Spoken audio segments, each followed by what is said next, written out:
যেদিন হাইকোর্টে এই বিরোধী দলনেতা নিয়ে হাইকোর্ট তার সিদ্ধান্ত জানালো এবং গোটা বিষয়টায় হস্তক্ষেপ করলো না এবং 2 মাসের মধ্যে মীমাংসা করতে বললো, নিষ্পত্তি করতে বললো, সেদিন এবং গাড়ি বদল কেন ঋতব্রত বন্দ্যোপাধ্যায়ের, এটাই আমাদের কাছে প্রথম কৌতূহল। হাইকোর্ট একটা রায় দেওয়ার কথা, মানে একদম শিডিউল্ড ছিল যে রায়। তো আমার মনে হয়েছিল দেখুন রায় আমাদের পক্ষে আসতে পারে, বিপক্ষে যেতে পারে। তো আমি বিরোধী দলনেতা হিসেবে যে গাড়ি পাই, আমার মনে হয়েছিল এথিক্যালি আজকে সেই গাড়িটা ব্যবহার করা উচিত নয়। তো রায় আজকে হয়েছে, আবার কালকে আমি বিরোধী দলনেতা হিসেবে যে স্পেসিফাইড গাড়ি সেটা ব্যবহার করব। আজকে যেহেতু রায় ছিল, মহামান্য হাইকোর্টের প্রতি পূর্ণ সম্মান জানিয়েই আমি আজকে আমার ব্যক্তিগত গাড়ি করে বিধানসভায় এসেছি। আজকে আমি আমার ব্যক্তিগত গাড়ি ব্যবহার করছি।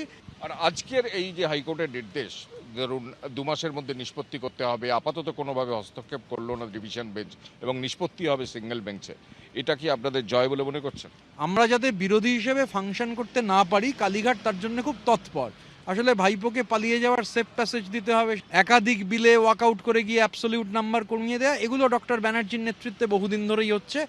আর চার্টার্ড মাফিয়ার সঙ্গে দিল্লিতে যারা হাউসগুলো ফ্লোর ম্যানেজাররা আছে, মানে সব ম্যানেজিং ডিরেক্টররা, এরা এগুলো করে আসছে। আজকে তো দাবি করেছিলেন ওখানে যে স্টে অর্ডার দেওয়া হোক এলওপি স্ট্যাটাস এবং চিফ হুইপের স্ট্যাটাসের ওপর, সেটাও খারিজ করে দিয়েছেন।